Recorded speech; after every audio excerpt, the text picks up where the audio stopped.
Bismillahirrahmanirrahim. Assalamualaikum warahmatullahi wabarakatuh. Pada kesempatan kali ini saya akan menjelaskan mengenai memahami pentingnya data dan informasi. Yang pertama, manajemen data. Manajemen data adalah suatu kegiatan manajerial yang menggunakan teknologi sistem informasi dalam menjalankan tugas mengelola data agar bisa memenuhi keperluan informasi yang diperlukan oleh seluruh stakeholder. Manajemen data akan memastikan seluruh data secara aktual, akurat, aman, dan juga tersedia untuk semua pihak yang memiliki kepentingan. Kegiatan ini dilakukan agar bisa mengumpulkan, menyimpan, dan juga menggunakan data secara aman, hemat biaya, dan juga lebih efisiensi. Lalu pendekatan database. Database adalah sekumpulan data yang diorganisasikan untuk melayani berbagai aplikasi secara efisien dengan memusatkan data dan mengurangi penggandaan data. Database tunggal yang melayani banyak aplikasi sebagai contohnya suatu perusahaan daripada menyimpan data kepegawaiannya pada sistem-sistem informasi dan file yang berbeda untuk data pribadi. Penggajian dan tunjangan, perusahaan dapat menciptakan database sumber daya tunggal. Lalu database management system. Database management system atau biasa disingkat DBMS adalah sistem software yang digunakan untuk menyimpan, mengatur, dan memastikan data-data tersebut tersimpan dengan aman.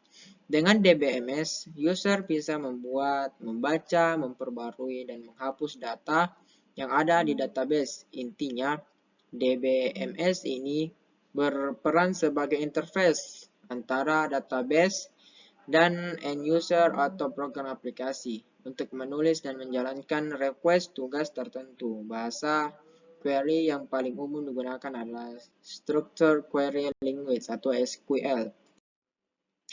Data warehousing. Data warehouse adalah sistem yang berfungsi untuk mengumpulkan data dari berbagai sumber dalam suatu organisasi untuk pelaporan dan analisis. Laporan dibuat dari query kompleks dalam data warehouse yang digunakan untuk membuat keputusan bisnis. Dalam istilah yang lebih komprehensif, ini merupakan pandangan gabungan dari repositori, data fisik atau logis yang dikumpulkan dari berbagai sistem. Kemudian, data governance. Data governance adalah proses atau mekanisme untuk memastikan bahwa data dikelola dengan baik. Lalu, knowledge management yang merupakan kumpulan perangkat teknik dan strategi untuk mempertahankan, menganalisis, mengorganisasi, meningkatkan, dan membagi pengertian dan pengalaman. Pengertian dan pengalaman semacam itu terbangun atas pengetahuan baik yang terwujudkan dalam seorang individu atau yang melekat di dalam proses dan aplikasi nyata suatu organisasi. Fokus dari MP adalah untuk menemukan cara-cara baru untuk menyalurkan data mentah ke bentuk informasi yang bermanfaat hingga akhirnya menjadi pengetahuan. Kemudian, jenis-jenis data. Yang pertama itu data citra. Dan yang kedua data spasial. Data spasial ini terbagi atas dua, yaitu data raster dan data vektor.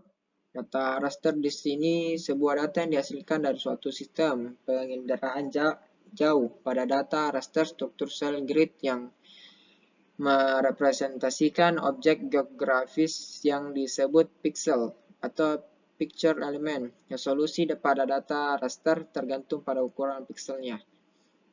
Resolusi adalah kemampuan suatu sistem optik elektronik untuk membedakan informasi yang secara spasial berdekatan atau secara spektral mempunyai kemiripan.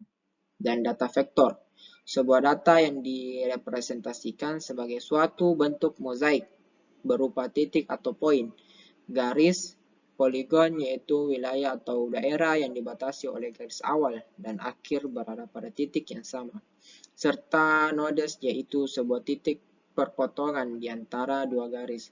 Fungsi data vektor untuk menganalisa keakuratan posisi suatu daerah atau mendefinisikan hubungan spasial dari berbagai fitur.